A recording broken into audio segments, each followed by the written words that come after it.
ನಾನು DK ಶಿವಕುಮಾರ್ ಎಂಬ ಹೆಸರಿನಾದ ನಾನು ಕಾನೂನಿನ ಮೂಲಕ ಸ್ಥಾಪಿತವಾದ ಭಾರತದ ಸಂವಿಧಾನದ ವಿಷಯದಲ್ಲಿ ನಾನು ಭಾರತದ ಸಾರ್ವಭೌಮತ್ವವನ್ನು ಮತ್ತು ಅಖಂಡತೆಯನ್ನು ಎತ್ತಿ ಹಿಡಿಯುತ್ತೇನೆಂದು ಮತ್ತು ಕರ್ನಾಟಕ ರಾಜ್ಯದ ಮಂತ್ರಿಯಾಗಿ ನನ್ನ ಕರ್ತವ್ಯಗಳನ್ನು ಶ್ರದ್ಧಾಪೂರ್ವಕವಾಗಿ ಮತ್ತು ಅಂತಃಕರಣ ಪೂರ್ವಕವಾಗಿ ನಿರ್ವಹಿಸುತ್ತೇನೆಂದು ಭಯ ಅಥವಾ ಪಕ್ಷಪಾತವಿಲ್ಲದೆ ರಾಗದೇಶ ಇಲ್ಲದೆ ಎಲ್ಲ ಬಗೆಯ ಜನರಿಗೆ ಸಂವಿಧಾನಕ್ಕೆ ಮತ್ತು ಕಾನೂನಿಗೆ ಅನುಸಾರವಾಗಿ ನ್ಯಾಯವಾದದ್ದೇನೆ ಮಾಡುತ್ತೇನೆಂದು ದೇವರ ಹೆಸರಿನಲ್ಲಿ ಪ್ರಮಾಣ ಮಾಡುತ್ತೇನೆ. ಡಾಕ್ಟರ್ ಅಂಬೇಡ್ಕರ್ ಅವರ ಹೆಸರಿನ ಅವರ ಮೇಲೆ ಪ್ರಮಾಣ ಮಾಡುತ್ತೇನೆ. ಶ್ರದ್ಧಾಪೂರ್ವಕವಾಗಿ ಪ್ರತಿಜ್ಞೆ ಮಾಡುತ್ತೇನೆ. First of all, I would like to congratulate Sri DK Shivkumar on his becoming the Chief Minister. ನಾನು ಮುಖ್ಯಮಂತ್ರಿ ಸ್ಥಾನಕ್ಕೆ ರಾಜ್ಯಪಾಲರ ಭವನದಲ್ಲಿ ರಾಜೀನಾಮೆಯನ್ನು ಸಲ್ಲಿಸಿದ್ದೇನೆ. Ladies and gentlemen, you are still not ready for this. Vijendra, Ashoka, ನಿನಗೆ ರಾಜೀನಾಮೆ ಬೇಕಾ? ಕಲ್ಲು ಬಂಡೆ ಅಂತ ಹೇಳಿ ಮಾಧ್ಯಮದವ್ರು ಹೇಳಿದ್ರು. ಕಲ್ಲು ಪ್ರಕೃತಿ, ಕಡದರೆ ಆಕೃತಿ, ಪೋಷಿಸಿದ ಸಂಸ್ಕೃತಿ. ಈ ಬಂಡೆ ಸಿದ್ದರಾಮಯ್ಯನ ಜೊತೆ ಇದೆ. ಈ ಮಾತನ್ನ ಈ ಸಂದರ್ಭ ಹೇಳಲಿಕ್ಕೆ ನಾನು ಬಯಸ್ತಾ ಇದ್ದೇನೆ. ಈ ಬಂಡೆ ಜೊತೆ 136 ಜನ ಶಾಸಕರಿದ್ದಾರೆ. 1,80,00,000 ಜನ ಮತದಾರರು ಏನು ಮತವನ್ನು ಕೊಟ್ಟಿದ್ದಾರೆ. ಆ ಮತದಾರರು ಸಿದ್ದರಾಮಯ್ಯನ ಜೊತೆ ಇದೆ. ಇದನ್ನ ತಾವು ಗಮನದಲ್ಲಿಟ್ಕೊಳ್ಬೇಕು.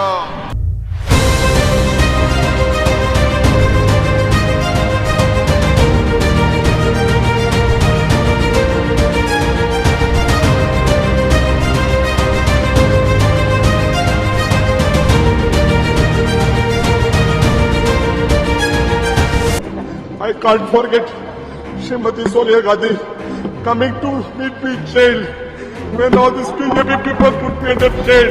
There is the beginning.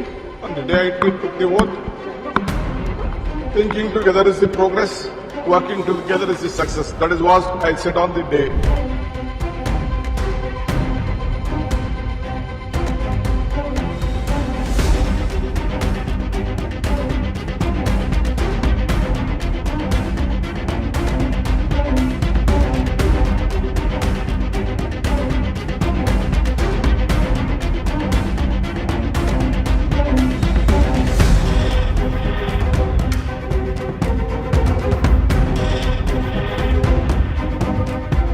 Sanmanya DK Shivkumar dedicate the party.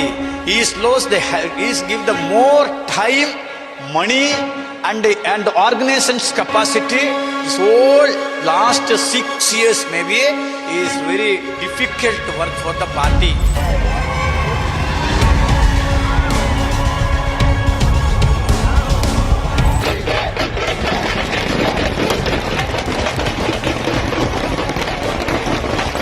Shivakumar ಅವ್ರಿಗೆ ಅಭಿನಂದನೆ ಮಾಡಿ ಹೊರಟಿದ್ದೇನೆ.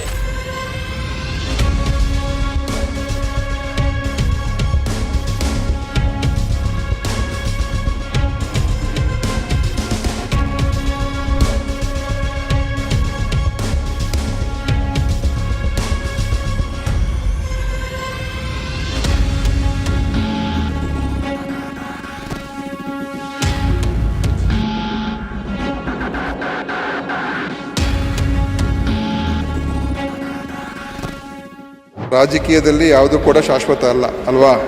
ಯಾವುದು ಪರ್ಮನೆಂಟ್ ಅಲ್ಲ, ಬರ್ತದೆ ಹೋಗ್ತದೆ. ಅಂತಿಮವಾಗಿ ನಾವು ನಮ್ಮ ಪಕ್ಷದಲ್ಲಿ ಇದ್ಕೊಂಡು ಪಕ್ಷದ ಒಂದು ಬೆಳವಣಿಗೆ ಮತ್ತು ನಮ್ಮ ಸೈದ್ಧಾಂತಿಕ ವಿಚಾರಗಳನ್ನು ಇಟ್ಕೊಂಡು ಈ ರಾಜ್ಯವನ್ನು ಕಟ್ತಕ್ಕಂಥ ಕೆಲಸ ನಾವು ಮಾಡಬೇಕು.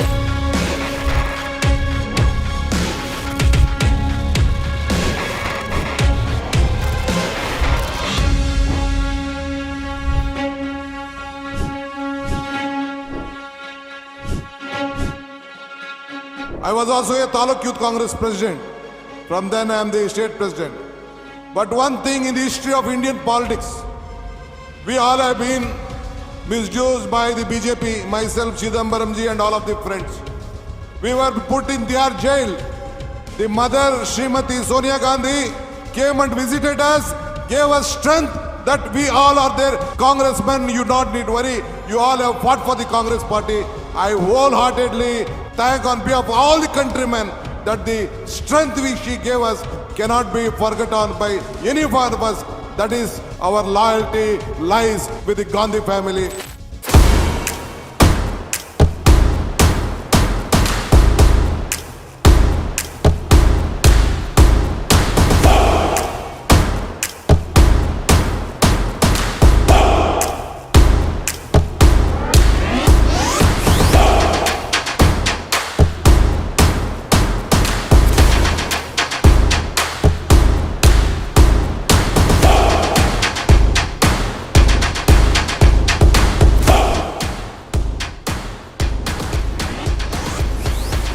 ನಾನು ಕಣ್ಣಲ್ಲಿ ನೀರು ಹಾಕ್ತಾ ಇರೋದು ನನ್ನ ತಂದೆಗೆ, ಜನ್ಮ ಕೊಟ್ಟಂಥ ತಂದೆಗೆ ನಾವು ಪೂಜೆ ಮಾಡೋಂಥ ಅವಕಾಶ ಕೂಡ ನನ್ನ BJP ಸ್ನೇಹಿತರುಗಳು ಅಧಿಕಾರ ಮುಖಾಂತರ ಕೊಡಲಿಲ್ಲ ಅನ್ನೋದನ್ನು.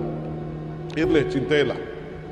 ಇನ್ಕಮ್ ಟ್ಯಾಕ್ಸ್ ಇದು ED ಆಫೀಸ್ನಿಂದನೇ ನನ್ನ ತಂದೆಗೆ ಮತ್ತು ನನ್ನ ಹಿರಿಯರಿಗೆ, ನನ್ನ ಅಜ್ಜಿಗೆ ಎಲ್ಲ ಅವ್ರ ಆತ್ಮಕ್ಕೆ ಶಾಂತಿ ಸಿಗಲಿ ಅಂತೇಳಿ ಅಲ್ಲೇ ಕೂಡ ಶ್ರೀಮಠದ ಧರ್ಮದ ಧ್ವಜವನ್ನು ಅವರಿಗೆ ಕೊಟ್ಟು ಆಶೀರ್ವಾದ ನಾವು ಕೈಕೊಳ್ತಾ ಇದ್ದೀವಿ.